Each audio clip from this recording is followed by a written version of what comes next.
그 짐이 다 사라졌답니다. 오늘 주님이 그 밝은 얼굴, 눈부신 얼굴로 여러분을 바라보고 계시는 줄로 믿으시기 바랍니다. 눈이 활짝 열려 계신 분들은 지금 보일 거예요.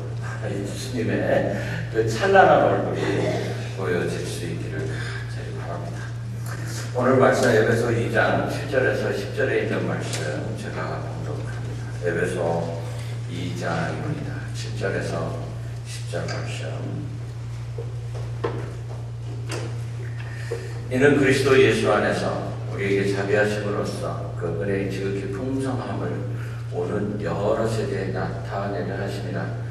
너희는 그 은혜에 의하여 믿음으로 말미암아 구원을 받았으니 이것은 너희에게서 난 것이 아니요 하나님의 선물이라. 행위에서 난 것이 아니니 이는 누구든지 자랑하지 못하게 함이라.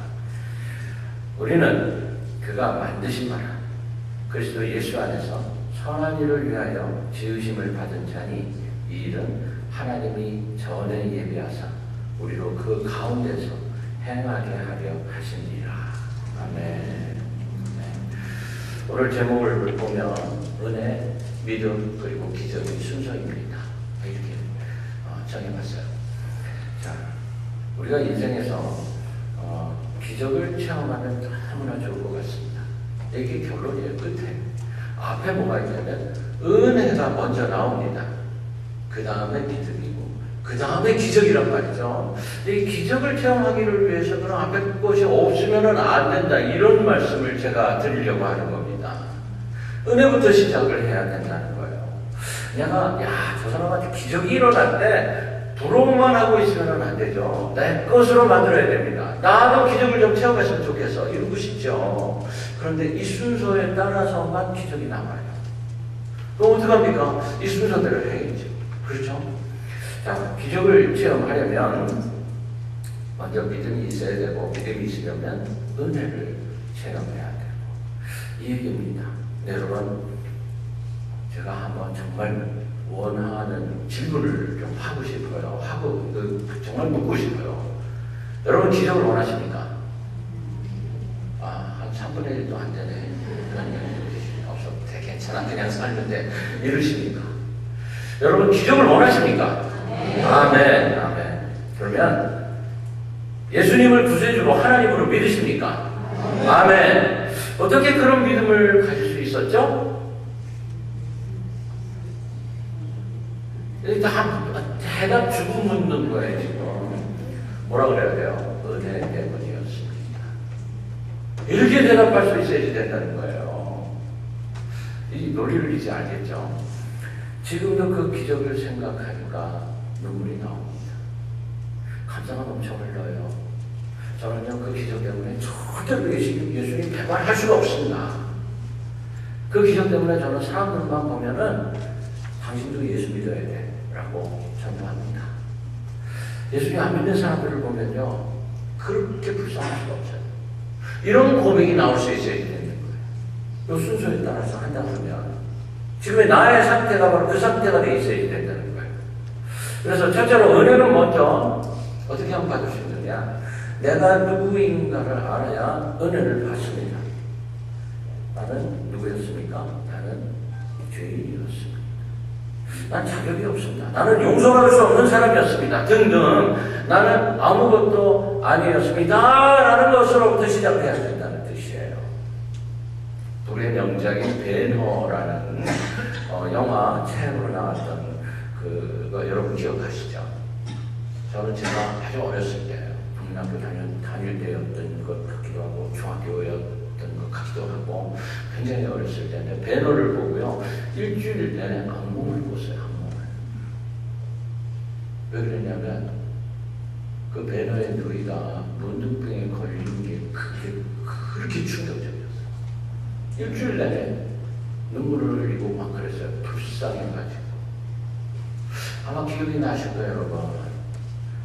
근데 다른 거 다 생각이 안 나고 그 생각만 나더라고. 그 전차, 그 경주하는 건 너무 멋있잖아요. 근데 이런 거는 생각이 안 나고 그 누이가 문둥병 걸린 것만 생각이 나요.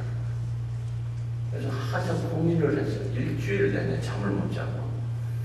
자, 근데 이 작가 루 윌리스라는 사람은요, 원래 살짝 무신론자였습니다. 하나님 그런 거 없어요. 이러는 사람이 어려서부터 불신자. 종종 친구들에게 기독교 이런 거 필요 없어. 기독교인들만 비난하고 자기로 가득 차 있는 그런 사람. 어느 장성한 어느 날 성경의 허구성을 내가 철저하게 밝혀보지. 기독교를 반박하는 책을 내가 써보겠다. 이랬던 사람이에요. 그래서 목적을 가지고 성경을 반박하기 위해서 성경을 읽어나가기 시작을 했는데 5번을 읽었대요. 성경을 5번 읽으신 분 계세요? 그보다 더 많이 읽으셨을 거예요, 여러분들은. 처음부터 성경에서 잘못되고 거짓된 거 발견하려고 5번을 읽었어요. 그냥 읽은 게 아니에요. 은혜 받으려고 읽은 게 아니에요. 근데 성경을 읽으면 읽을수록 마음속에 놀라운 변화가 일어나는 것을 느낍니다. 5번째 읽으면서 이건 뭔가 있네. 말씀 속에서 역사하시는 하나님의 능력이 그의 마음을 녹이기 시작합니다. 결국에 예수께서 인류의 죄를 대속하시기 위해서 그 험하고 무거운 십자가를 지셨다는 대목에서 이 루 윌리스가 거꾸러집니다. 왜 거꾸러졌느냐면 이 이야기가 나를 위한 거네. 나네, 바로 나 때문이었네. 이렇게 된 거예요. 나를 발견합니다. 내 영혼이 은총이고 중한 죄짐 걷고 보니 슬픔 많은 이 세상도 천국으로 화두다. 이 찬양이 루 윌리스의 찬양이었어요.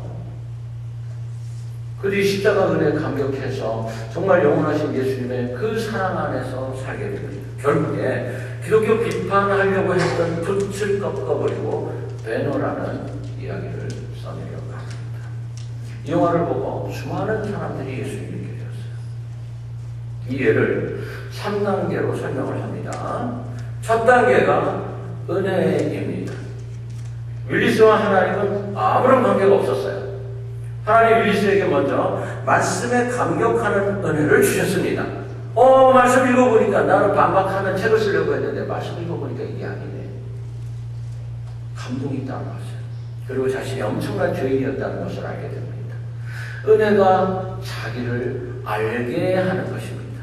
은혜는 적나라한 자신의 모습을 바라보면서 통회하는 겁니다. 은혜는 다시 말하면 회개하는 것입니다. 말씀 참 좋네. 아이고 오늘도 목사님 재밌게 잘하시네. 이걸로 끝나는 게 아니고 자기를 가슴을 치면서 내가 죄인이었군요. 이걸 알아가는 과정이에요. 두 번째가 믿음이에요. 보통 사람 같으면 믿거나 말거나 할 텐데 윌리스는 예수님을 모독하고 믿는 사람들을 조롱하기 위해서 책을 쓰려고 했어요. 거의 완고를 앞에 두고 책이 다 써가고 있는 중이었는데 그 책 안에 써있는 그분이 바로 하나님의 아들이셨어요. 이 엄청난 믿음이 생기자 기쁨이 샘솟기 시작합니다. 책 안에 써있는 그분은 하나님의 아들이셨어요. 이걸 믿기 시작해요. 지금까지 잘못 살아온 것보다는 이후로 예수 믿는 크리스찬으로서 살아갈 일이 더욱더 흥분이 됩니다. 이 믿음이 생겼던 거 어떻게 해서? 내 모든 죄 사함 받고 이게 깨달아지는 거예요. 이게 믿음이에요. 세 번째가 기적입니다. 은혜가 있고 나서 믿음이 생기면 그 다음에 기적 같은 일이 벌어지는 거예요. 그러자 윌리스가 사울이 바울이 되듯이 변해버렸어요. 믿음이 그의 모습을 바꾸기 시작합니다. 이게 기적이에요. 이게 기적이에요. 다른 게 기적이 아니라 사람이 변화되는 것이 기적입니다. 어제 우리가 멕시코에서 리해빌리테이션 방문을 해서 이동준 선교사님한테 그 리헬에 들어와 있는 그 죄인들 아주 험상궂게 생겼더라고요. 그냥 막 문신하고 막 덩치가 막 이런 사람이 그냥 막 이렇게 다니면서 우리를 이렇게 쳐다보는데 겁나더라고요. 근데 그분들이 뒤집어지는 역사가 있었다는 이야기를 듣는데 마음에 감동이 오더라고요. 야, 이런 사람도 변화가 되는구나. 믿음은 기적을 불러오는데 그 기적이 다른 것이 아니라 사람이 변하는 게 기적이에요. 자신의 달란트를 사용해서 명작 배너를 쓰게 되고 수많은 사람들을 구원에 이르게 했던 것을 보면은 핍박자가 전도자가 되는 거예요. 누가 생각납니까? 사울이 바울이에요. 사울이 바울. 자, 이제 보세요. 이 말씀을 한 번 더 읽고 이 기적이 나의 기적이 되는 길로 한번 들어가 봅시다. 에베소서 2장 8절에서 9절 오늘 말씀. 너희가 그 은혜를 인하여 믿음으로 말미암아 구원을 얻었나니 이것이 너희에게서 난 것이 아니요 하나님의 선물이라. 행위에서 난 것이 아니니 이는 누구든지 자랑치 못하게 합니다. 먼저 나는 누구인가 하는 걸 알아야 됩니다. 룰 윌리스는 적그리스도가 되어가지고 예수님을 비난하려고 했어요. 그래서 하나님을 발견하고 내가 하나님을 모독한 죄인이네 라고 깨닫습니다. 바로 여기에서 이 깨달음 안에 세 가지가 있습니다. 첫 번째, 진리에 대한 기쁨. 두 번째, 하나님의 사랑. 세 번째, 내가 죄인임을 알고 두려워지기 시작을 하는 거예요. 자, 이 세 가지가 동시다발적으로 일어나게 되는 현상을 우리는 은혜다 이렇게 말합니다. 이걸 경험하네. 다시 한번. 첫 번째, 진리에 대한 기쁨. 두 번째, 하나님의 사랑. 세 번째 뭐라고요? 내가 죄인이구나. 이걸 깨닫는 거예요. 이 세 가지가 나는 누구인가? 아하, 큰 죄인이네. 그럼 여러분 무슨 일이 벌어져야 되냐면 이제 나는 죽었네. 이렇게 되는 거예요. 이제 나는 죽었네. 이제 어떡하지? 이 세 번째가 두려움을 가져옵니다. 여러분 예수 믿으면서 한 번도 두려워 본 적이 없으면 그거 큰 문제예요. 내가 죄인이었다는 것을 알게 되면서 내가 두려워해야 돼요. 나 어떡하지? 이제 큰일 나네. 난 이제 죽었어. 이사야 선지자가 하나님을 만나고 나서 한 말이 바로 이겁니다. 여러분 우리가 이사야서를 지금 계속 읽고 있는데 새벽마다 놀랍죠? 야, 진짜 위대한 선지자가 아닐 수가 없어요. 예수님도 이사야 선지자의 말을 인용해. 근데 이사야 선지자 같은 사람이 하나님을 만나고 나서 한 말이 이거예요. 이제 나는 죽었네. 이사야 선지자 이제 나는 죽었네. 하나님 앞에서 큰 죄인임을 깨달은 자가 이렇게 말하는 겁니다. 이제 나는 죽었네. 이걸 모르고 살면 뭐라 그러는 거냐면 뻔뻔하다 그러는 거예요. 뻔뻔처럼. 이 뻔뻔, 오 뻔뻔 되면 안 돼요. 지난주에는 째째, 이 째째하고 째째 했는데 오늘은 이 뻔뻔, 오 뻔뻔 하면 안 돼요. 이 씨한테 죄송합니다. 오 뻔뻔이라고 그랬어요. 여러분 당장 안 죽는다고 안 죽는 게 아니에요. 그의 영은 이미 죽어 있는 것을 볼 수가 있어요. 뻔뻔하잖아. 이것이 아담과 하와였어요. 이들은 처음에 죽음이 뭔지도 모르던 사람들이었어요. 하나님의 형상과 모양으로 지음받은 인간은 불멸의 영혼이면서 육체의 옷을 입고 사는 존재, 영원히 사는 존재였는데 창세기 1장 26절에 하나님이 가라사대 우리의 형상을 따라 우리의 모형대로 우리가 사람을 만들고 그로 바다의 고기와 공중의 새와 육축과 온 땅과 땅에 기는 모든 것을 다스리게 하자 하시고 인간이 하나님의 형상을 닮았으니까 영원히 죽지 않아야 하는데 그만 하나님으로부터 멀어지는 사건이 발생해서 이걸 우리가 타락이다, 죄다 이렇게 말하고 이렇게 되면 어떻게 된다? 죽는다 이렇게 말합니다. 죽는다. 그럼 모든 인간은 죽는 거예요. 아담과 하와의 후손이기 때문에 우리는 다 죽은 인생이 되었던 거예요. 불멸의 존재였던 인간이 죽어야 하는 인간으로 바뀌어버렸어요. 성경은 이것을 사탄의 유혹에 넘어간 인간이 받아야 할 형벌로 묘사를 합니다. 자기 스스로 하나님이 되겠다고 하나님을 반역함으로 큰 죄를 짓고 하나님께 쫓겨나와서 그의 영혼이 죽었습니다. 이유가 뭐였냐면 하나님같이 될 거야. 이것에서부터 시작된 거예요. 하나님같이 될 거예요. 세상에 하나님같이 되고 싶은 것들이 얼마나 많은지 몰라요. 우상들. 이런 죄인된 나를 발견하는 것이 먼저입니다. 오브라, 나는 공고한 자로다. 누가 나를 이 사망의 눈에서 건져내게 하지. 사도 바울이 예수님 만나고 나서 자기를 보면서 고백하는 인간 자신의 모습, 이 모습이 바로 내 모습이었어요. 이런 나를 주님 앞에 내려봐야 됩니다. 그리고 나를 마음대로 하세요. 내려놓는다는 게 그런 뜻입니다. 오늘 우리가 찬양 들었어요. 주님과 눈길을 마주칩니다. 찬란한 주님의 얼굴을 바라봅니다. 그랬더니 평화가 찾아옵니다. 내려놓으니까 가능한 거예요. 주님, 내가 아무것도 아니면 인정합니다. 그러나 이대로 죽을 수는 없습니다. 어찌하면 좋겠습니까? 이스라엘 사람들이 베드로의 주이시들이 베드로의 설교를 듣고 나서 한 이야기가 바로 이거예요. 우리가 하나님의 아들 예수 그리스도를 죽였어요. 그럼 이제 우리가 어떻게 하면 좋아요? 어떻게 하면 좋아요? 인간이 이걸 할 수 있어야 돼요. 내려놓으면서 잘못했어요. 그러면 내가 어떻게 하면 좋아요? 지난주에 트럼프 대통령 때문에 좀 실망을 했어요. 트럼프하고 푸틴이 정상회담을 했죠. 여러분 뉴스 보시죠, 그죠? 이 정상회담을 했는데 뭐라 그랬냐면 푸틴이 대통령 선거에 개입 안 했다 이랬어요. 그 다음날 푸틴이 대통령 선거 개입했다 그랬어요. 아이 하루아침에 확 뒤집어 놓네. 여러분들 무슨 생각이 드셨어요? 제가 그 이야기를 듣고 이 사람 왜 이래? 트럼프가 내가 했어. 그래 좋아. 그럼 내가 이제 어떻게 하면 좋을까? 내려놓는 순간이었어. 그게 진짜 그럴 것이지. 진짜 그러면 우리가 용서하지. 그렇죠? 앞으로가 문제예요. 실망한 국민들이 어떻게 하나가 될 수 있을까? 트럼프가 판단력이 흐려진 이 국가 지도자가 되어버렸어요. 미국 사람들이 쉽게 용서할 것 같지 않아서 걱정입니다. 인간이 이래요. 아무리 완벽하려고 해도 안 됩니다. 오호라 나는 공부한 자보다 내가 죄인입니다. 이사야 64장 6절에 대저 우리는 다 부정한 자 같아서 우리의 의는 다 더러운 옷 같으며 우리는 다 쇠폐함이 잎사귀 같으므로 잎사귀가 말라버리잖아요. 우리의 죄악이 바람같이 우리를 몰아가나이다.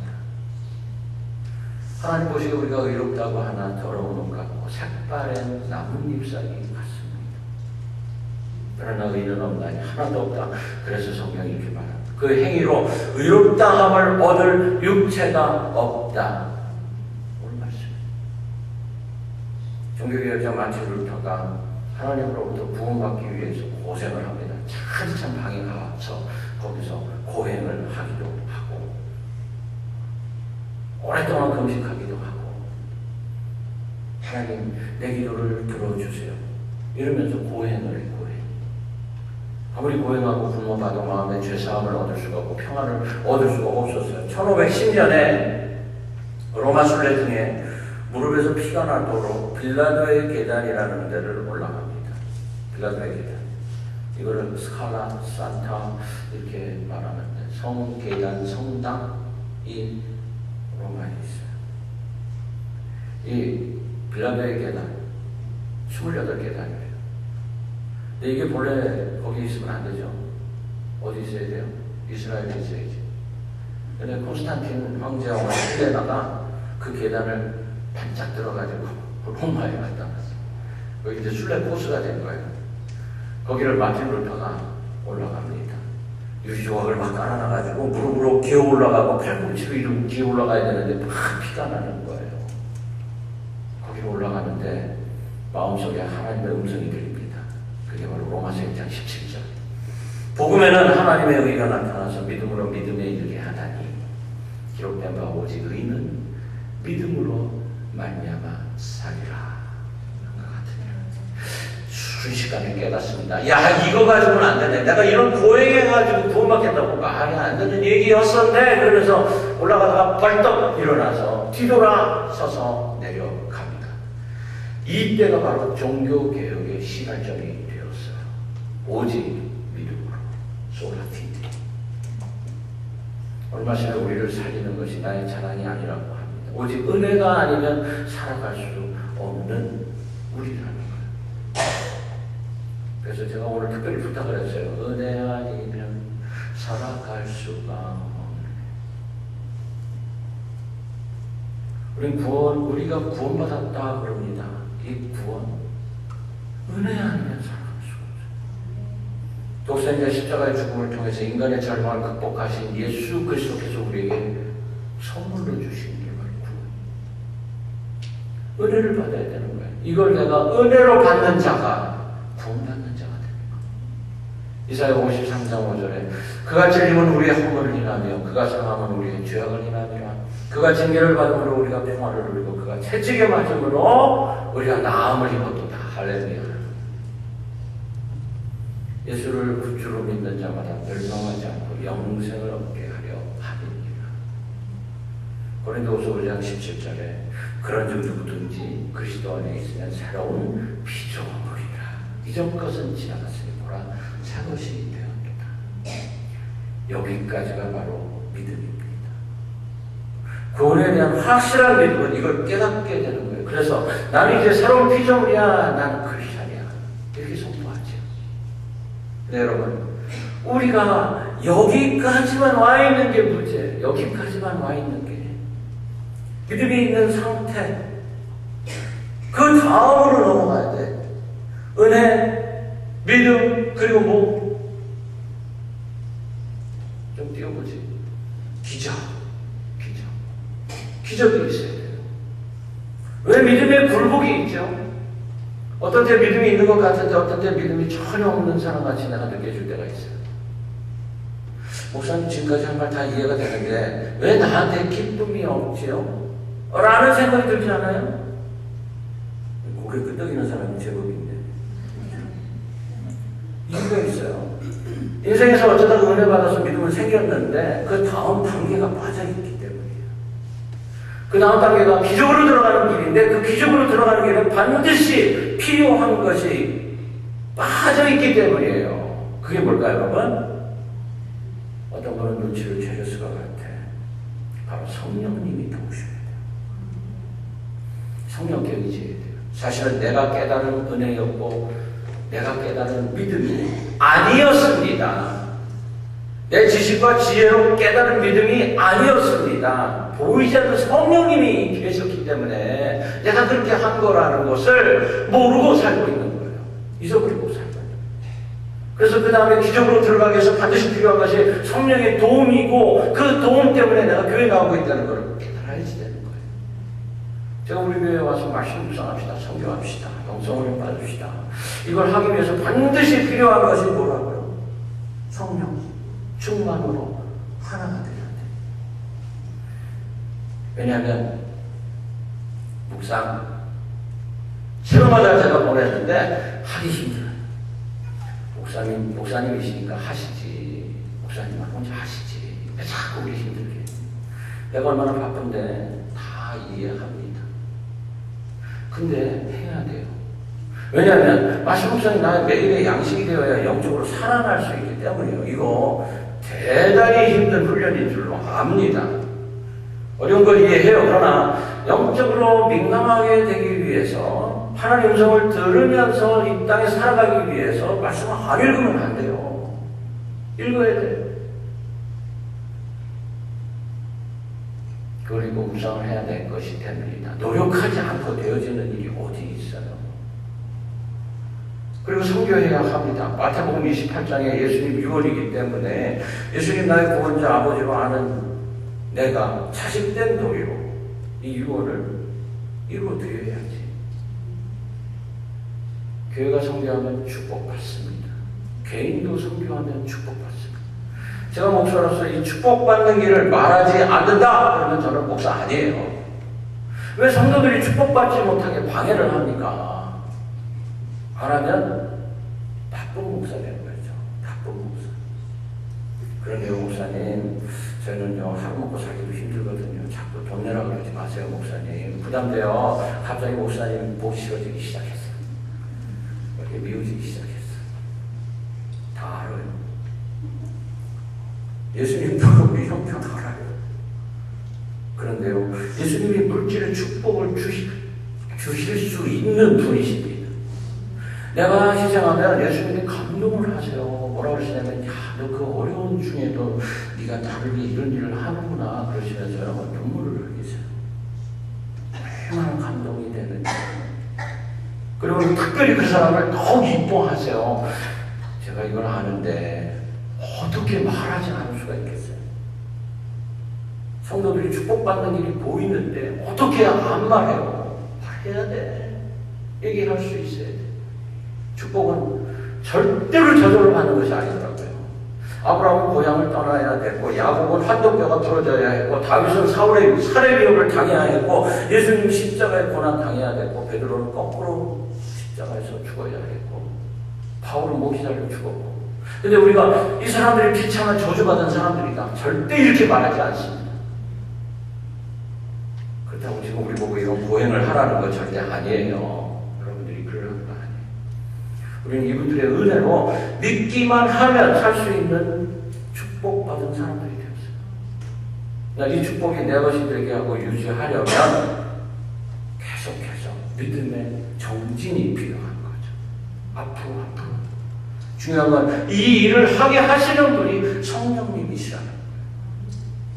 사도행전 1장 8절에 오직 성령이 너에게 임하시면 너희가 권능을 받고 예루살렘과 온 유대와 사마리아 땅 끝까지 이르는 내 증인이 되리라 하시니라. 성령 받으면 하나님께서 권능을 주시는데 두나미스 다이너마이트 팍 폭발시켜 주신대요. 폭발하기 바로 전까지 우리는 아무것도 모르는데 어느 날 폭발 눈앞에 불이 가득 차버리는 거예요. 가득 차는 걸 우리가 폭발했다 그렇게 말합니다. 성령 받으면 이런 일이 일어나요. 귀신도 쫓아내고 모든 병도 고치고 뱀과 정갈을 밟고 능력을 제어하는 모든 능력을 내가 주님 소리 내 소리 되어서 행할 수 있는 일이 벌어져요. 나는 교회 오래 나왔는데 왜 신앙생활에 발전이 없을까? 나는 왜 기도 응답 받지 못할까? 왜 나는 하나님 원망하고 불평하며 살까? 왜 기뻐하고 감사하는 마음 없을까? 이유가 뭐라고요? 성령 받지 못해서 그래요. 성령 충만함을 받아야 됩니다. 스가랴 4장 6절에 만군의 여호와께서 말씀하시되 이는 힘으로 되지 아니하며 능으로 되지 아니하고 오직 나의 신으로 되느니라. 큰 산아 내가 무엇이냐? 내가 스룹바벨 앞에서 평지가 되리라. 와, 엄청난 사건이 일어나네. 성령 충만하니까 산이 평지가 되어버려요. 내 힘으로 안 돼요. 내 능력으로 안 돼요. 내 생각, 내 지식, 내 힘, 내 능력으로 하지 말고 성령의 능력으로 행하겠습니다. 아멘. 인생의 어려움 아무것도 아닙니다. 아무것도 아닙니다. 할 수 있거든요. 무슨 말이냐? 믿는 자에게는 능치 못할 일이 없느니라. 아멘. 내게 능력 주시는 자 안에서 내가 모든 것을 말할 수 있느니라. 아멘. 그래서 기적이 일어나는 거예요. 성경은 기적 이야기로 가득 차 있는 하나님의 말씀입니다. 하나님 우리 인생에서 날마다 기적이 일어나기를 바라십니다. 불가능에 도전해서 기적 나타내고 창조적인 역사를 드러낼 줄 아는 사람이 바로 기독교입니다. 가장 큰 기적, 사람이 변하는 것입니다. 주님이 이 땅에 오신 목적, 내가 변화되게 하시려 질병을 치료하고 죽은 자를 살리고, 그거는요 순간에 사라져버릴 일들이에요. 내가 변하는 것, 이거는 영혼 속으로 들어가는 사건이 벌어지는 겁니다. 하나님께서 주시는 성령 받으면 하나님께서 이 세상 대신 싸워서 우리가 이기게 해주시고 모든 그 불가능한 일들 가능하게 만들어 주시고, 여러분 성령 충만 받으시기를 바랍니다. 요한복음 15장 16절에 너희가 나를 택한 것이 아니요 내가 너희를 택하여 세웠나니 이는 너희로 가서 과실을 맺게 하고 또 너희 과실이 항상 있게 하여 내 이름으로 아버지께 무엇을 구하든지 다 받게 하려 함이니라. 아멘. 아멘. 기도의 응답받고 축복받고 열매 맺어서 하나님께 큰 영광 돌리는 우리 쉬운 백성들이 되기를 주의 이름으로 축원합니다. 아멘.